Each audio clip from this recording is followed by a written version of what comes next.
Bienvenidos a Ifa Stories, donde la sabiduría ancestral se une con la narración moderna.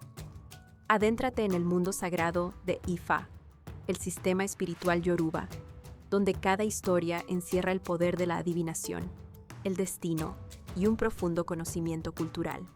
Acompáñanos mientras desvelamos los misterios de los orishas, las fuerzas divinas que guían nuestro camino, Orunmila, los irunmoles y muchos más. Cada historia es un puente entre el pasado y el presente, tejiendo lecciones atemporales que inspiran, iluminan y transforman. Abraza la sabiduría, honra la tradición y embárcate con nosotros en el corazón de Ifa. Suscríbete ahora y deja que las historias te guíen. La guerra entre la pintada y el leopardo. Evo ofrenda. Un racimo de quinís con sus espinas. Una pintada.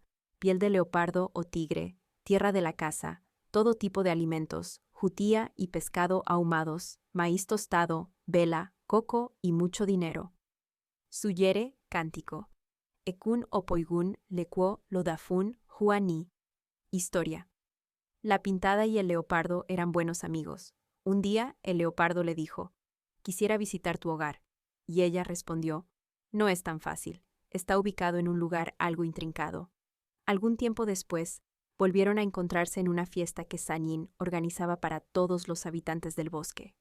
El leopardo le dijo a la pintada, «Amiga mía, aprovecharé esta ocasión para acompañarte a casa y finalmente conocer dónde vives».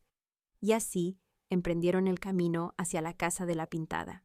Después de la visita del leopardo, la pintada comenzó a reflexionar. Me dijo que volvería a necesitarme y que tenía una sorpresa para mí, pero no confío en él. Fue a ver a Orunmila, quien realizó una adivinación con Ifá, y le dijo, «Tráeme un racimo de iquinís verdes, con sus espinas, y la tela tachonada que usas. Te prepararé un ebó, y después cambiarás de residencia». Entonces, Orunmila envolvió el racimo de uquinís verdes con la vestimenta de la pintada, y le dijo, «Coloca esto en el lugar donde sueles dormir, pero tú descansarás en otro sitio, en el techo de otra casa. Mantente alerta para que veas lo que ocurre en tu hogar».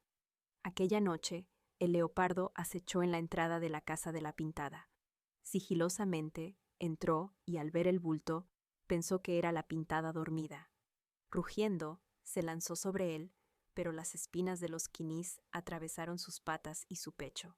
Trató de arrancárselas, pero se clavaron aún más profundo, haciendo que su sangre comenzara a correr. Desde lo alto del techo, la pintada cantó, «Ekun igun opopokua lodafun juani». Gracias a Juani, el leopardo cayó sobre las espinas y fue derrotado. Así, gracias a Orunmila, la pintada descubrió quién era su enemigo y logró deshacerse de él.